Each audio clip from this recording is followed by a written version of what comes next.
በልደታቸው ቀን ያረፉት ከያኒ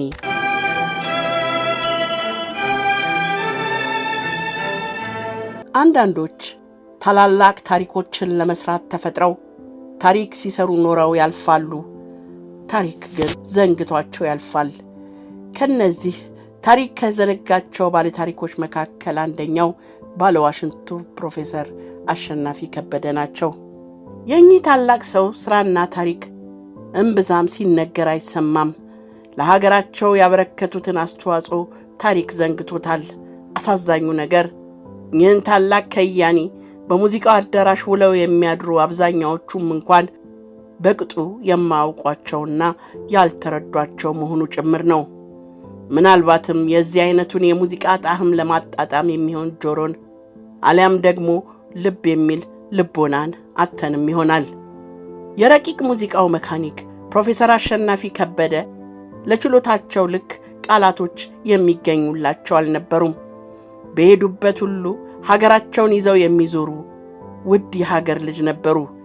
ባለዋሽንቱ እረኛና ጥቁሩ ካዶሊ ከዋና ስማቸው እኩል የሚጠሩባቸው የክብር ስሞቻቸው ናቸው። ግንቦት 8 ቀን 1930 ዓ.ም አዲስ አበባ ከተማ ውስጥ አንድ ሕፃን ተወለደ። አዲስ አበባ ከተማ ረቂቁን ሕፃን ለረቂቅ ሙዚቃ ንጉሥ አድርጋ ልትሾም ያሰበችው ምናልባትም በዚያው በተወለደባት ዕለት ሊሆንም ይችላል። አሸናፊ ከበደ ደማቁን የቀለም ጉዞውን ሲጀምር የአንደኛ ደረጃ ትምህርቱን ለመከታተል ወደ ዳግማዊ ምኒልክ ትምህርት ቤት ገብቶ የማይሞላውን የእውቀት ስልቻ አዝሎ ጉዞውን ጀመረ። አንደኛውን አጠናቆ ሁለተኛው ማረፊያው ኮከበ ጽባህ ሁለተኛ ደረጃ ትምህርት ቤት ሆነ። ከዚህ በኋላ ግን ጓዙን ሸክፎ አዲስ አበባን ተሰናብቶ ሐረር ገባ። ወደ ሐረር መምህራን ኮሌጅ አቅንቶም በመምህርነት ሙያ ቆቡን ደፋ፣ ተመረቀ። ጉዞ አሁንም አልተገታም። ለተወሰነ ጊዜ ካገለገለ በኋላ የእውቀት ረሃቡን የተመለከቱት ጃንሆይ እስቲ ከዚያ ሄዶ እንኳን የእውቀት ስልቻው ቢሞላለት የሙዚቃ ጥሙንም ቢቆርጥለት ብለው በትምህርት ወደ ውጭ ሀገር ሰደዱት። አሜሪካን ሀገር ደርሶም በ1961 ዓመተ ምህረት በኢስትማን ዩኒቨርሲቲ በሙዚቃ የማስትሬት ዲግሪውን ጫነ። ነገር ግን የጭንቅላት ስልቻ እንደ ሆድ አይደለምና በቃኝ ጠገብኩን ጥንቱም አልፈጠረበትም። የሰጡትን የማስተርስ ወረቀት ይዞ ሸኙኝ ወደ አገሬ ልግባ ከመንደሬ ሳይል ዳግም ለሶስተኛ ዲግሪ ተዘረጋ። በ1963 ዓ.ም በዌስሌይ ዩኒቨርሲቲ ሶስተኛውን ዲግሪ ከዶክተርነት ማዕረግ ጋር ተረከበ። አሁን ግን ሀገሬን ይናፍቃል፣ ሀገሬን ያስብላል። 1959 ዓ.ም ፕሮፌሰር አሸናፊ ከበደ እንደ አባይ ድልድይ በገዘፈ እንደ እግዚአብሔር ድልድይ ከላይ በተንሳፈፈ እንደ አስታራቂው መንገድም ለፍቅር ባፈጠጠና ልዩና ታሪካዊ በሆነ ቦታ ላይ ተገናኙ። ስራና ሰሪ ታሪክና ታሪከኛውን ያገናኘው ድልድይ በቅዱስ ያሬድ የሙዚቃ ትምህርት ቤት ምስረታ ላይ መሰረቱን ጥሎ እዚህ ጋር ጀመረ። ብዙ ያልተነበበው አንደኛው ገድላቸውም በቅዱስ ያሬድ የሙዚቃ ትምህርት ቤት ቆይታቸው ወቅት የሰሯቸውና ያለመለሟቸው አበቦችን ነው። በወቅቱ ጃንሆይ አንድ ዘመናዊ የሙዚቃ ትምህርት ቤት እንዲቋቋም ጽኑ ፍላጎት ነበራቸው። ይህን ተከትሎም ያሬድ የሙዚቃ ትምህርት ቤት ተቋቋመ። እናም ይህን ባለግዙፍ ራዕይ የሆነውን የሙዚቃ ትምህርት ቤት ሲቋቋም ትምህርት ቤቱን በማቋቋሙ ረገድ ግንባር ቀደም ከሆኑት ባለሙያዎች መካከል አንዱ አሸናፊ ከበደ ነበሩ። ለትምህርት ቤቱም ዳይሬክተር ወይም ርዕሰ መምህር ተደረጉ። ለዚህ ቦታም በታሪክ የመጀመሪያው ሰው ለመሆን በቁ። እዚህ ሳሉ ስራቸው ትምህርት ቤቱን መምራት ብቻ አልነበረም፣ ጎን ለጎን የሙዚቃ ስራዎችን ይሰሩ ነበር።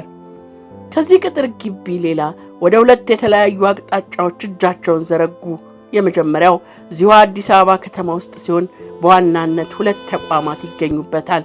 የወጣት ወንዶች ክርስቲያናዊ ማህበር ወወክማና የቀዳማዊ ኃይለ ሥላሴ የበጎ አድራጎት ድርጅት መርሐውራን ትምህርት ቤት ናቸው። ከያሬድ የሙዚቃ ትምህርት ቤት የተረፈችውን ጊዜና ጉልበት ከእውቀት ጋር አጣምረው ተማሪዎችን በሙዚቃ ያሰለጥኑም ነበር። ባህር ማዶ ትምህርታቸውን ለመከታተል በወጡበት ወቅት ይመለከቷቸው የነበሩ በርካታ ነገሮች መንፈሳዊ ቅናት አሳድረውባቸው ቆይተዋል። የሀገራቸው ሙዚቀኞች እንደነዚያ ያስቀኗቸው እንደነበሩ የውጭ ሀገር ሙዚቀኞች እንዲሆኑላቸው ምኞታቸው ነበር። ይህን ምኞታቸውን እውን ለማድረግም ከውጭ ሀገራት ሙዚቀኞች ጋር ትስስር በመፍጠር አብረው በጋራ መስራት ጀመሩ። ፕሮፌሰር አሸናፊ ከበደና ትምህርት ቤቱ ለ5 ዓመታት ያህል መልካም በሆነ መልኩ አብረው ተጓዙ። ታላቁ ሰው ሌላ ታላላቆችንም አፈሩ። ጃንሆይ ለፕሮፌሰሩ ያላቸው ፍቅርና የጣሉባቸው እምነት ቀላል አልነበረም። ብሔራዊ የሙዚቃ አቀናባሪ የሚል ማዕረግም ሰጥቷቸው የነበረው ሲሆን የሀገራቸውን ባህል በዓለም በማስተዋወቁ ረገድ ላበረከቱት ከፍተኛ አስተዋጽኦ ደግሞ የቀዳማዊ ኃይለ ሥላሴ የበጎ አድራጎት ድርጅት ሽልማት ተበርክቶላቸዋል። 1959 ዓ.ም ለፕሮፌሰር አሸናፊ መልካም ተስፋን የሰነቀች ዓመት ነበረችና በአንድ ደረጃ ታላቅነታቸውን ከፍ የሚያደርግ ሌላ የድል በር ከፈተች። ከወደ ቡዳፔስት ከሃንጋሪ መንግስት የግብዣ ጥሪ ደረሳቸው። በዚያም 2 ታላላቅ ድርሰቶቻቸውን ለትርኢት አሰናዷቸው።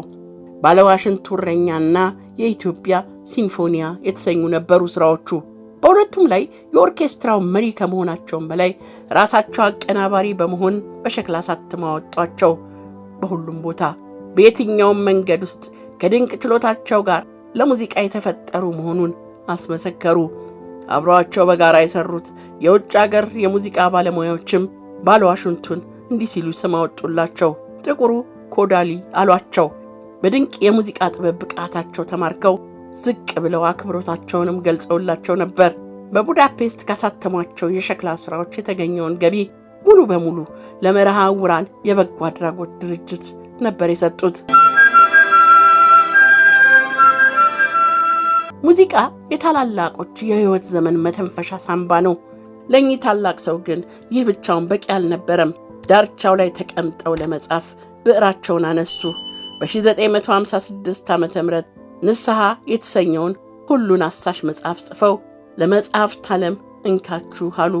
በመቀጠልም ልባቸውን ላሸነፈው ሙዚቃ የሙዚቃ ሰዋሰውን ጻፉና ዕድሜ ዘመናቸውን ሙሉ ከሀገር ውስጥና ከባህር ማዶ እየሰበሰቡ ከሞሉት ስልቻ ላይ ዕውቀትና ጥበብን ከቋቱ እየመዘዙ አደሉ። ሙዚቃ የዓለም ሕዝብ ሁሉ ቋንቋ ቢሆንም የራሱ ብቻ የሆነ ቋንቋም አለውና የሙዚቃ ሰዋሰው የተሰኘው መጽሐፋቸው ለዚህ ትልቁ የቃላት መፍቻ ሊሆን የሚችልም ነበር።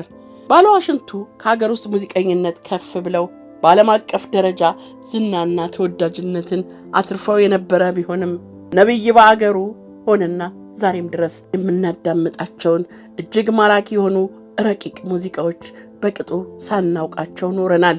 ከሀገራቸው የሙዚቃ ክምር ሳርምሰው በዓለም አቀፍ መድረክ ከነሰነሷቸው ስራዎቻቸው መካከል እረኛው ባለዋሽንት ትልቁና ዋነኛው እንጂ ብቸኛው አይደለም። ሰላም ለኢትዮጵያ፣ የተማሪ ፍቅር፣ የሀገራችን ሕይወት፣ እሳት ራት የሚሉት ስራዎቻቸውም ይጠቀሳሉ። ባለዋሽንቱ በሀገር ውስጥ ሆነው እጅግ በርካታ ታሪኮችን ከሰሩ በኋላ ፊታቸውን ወደ ሀገር አሜሪካ ዙረው ነበር። የሙዚቃን ጥበብ ከእውቀት ጋር ታድለዋልና እጃቸውን ስሞ የማይቀበላቸው ማንስ ይኖርና እናም በፍሎሪዳ ግዛት ውስጥ በምትገኝ የሙዚቃ ኮሌጅ ውስጥ በመምህርነት መስራት ጀመሩ። በዚያ ቆይታ ውስጥ ይሰሩ የነበሩት ይህ ብቻ አልነበረም። ተቀማጭነቱ ከዚያው የሆነውንና ታዋቂውን የኢትዮጵያ ምርምር ካውንስል በዳይሬክተርነት ይመሩም ነበር። ጊዜው 1990 ዓ.ም፣ ቦታው ደግሞ አሜሪካ ፍሎሪዳ ግዛት ውስጥ። መጀመሪያ አልባው መጨረሻ እጅግ አስቀያሚና አወዛጋቢ የህይወት መቋጫ ሆኖ ተከሰተ። ባለዋሽንቱ የህይወት ዘመናቸውን የመጨረሻ ኑሮ በባህር ማዶ ካደረጉ ጥቂት የማይባሉ ዓመታት አልፈዋል። ከዕለታት በዚያች ቀን የተወለዱባት ግንቦት 8 የ60ኛ ዓመት የልደት በዓላቸውን ታቅፋ ደረሰች።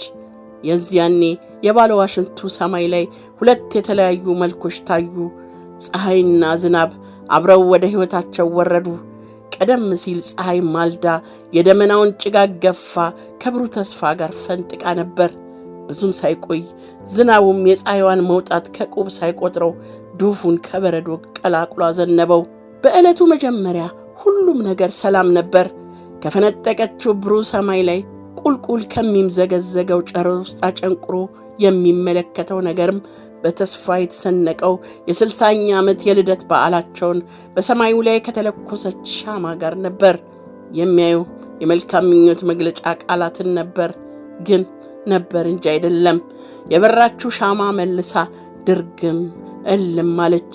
ምን ይሁን ምን ሳይታወቅ በልደታቸው ቀን ከገዛ ቤታቸው ውስጥ ሞተው በድን ሆነው ተገኙ። ባለዋሽንቱ እረኛ ባለዋሽንቱ ፕሮፌሰር አሸናፊ ከበደ ሞተው ተገኙ ተባለ። እንደ ራእይ የሚታየኝ ከመጪው ሐምሌ በፊት ወደ ሌላ አህጉር ሄዳለሁ፣ ሞቼ ስጋዬን ትቼ ከዚህ ይሻገራለሁ የሚል ማስታወሻ ጽፈው እንደነበርም ይነገራል። በአንድ ወቅት አንድ የቅርብ ዘመዳቸው በኢትዮጵያ ቴሌቪዥን በቀረበ ፕሮግራም ላይ እንደተናገሩት ፕሮፌሰር አሸናፊ ወንድማቸው ጋር ስልክ ደውለው ከሳምንት በኋላ የለሁም፣ ለሰው ልጅ ከ60 ዓመት በላይ መኖር ምንድነው ጥቅሙ ብለዋቸው እንደነበር ተናግረዋል። የሙዚቃ ሊቁ፣ መምህሩ፣ ደራሲና አቀናባሪው፣ የያሬድ ሙዚቃ ትምህርት ቤት መስራችና የመጀመሪያው ዳይሬክተር፣ ስለሳቸው ተነግሮ የማያልቀው ታላቁ ከያኒ ፕሮፌሰር አሸናፊ ከበደ በተወለዱባት ዕለት ህልፈተ ሞታቸው ተሰማ።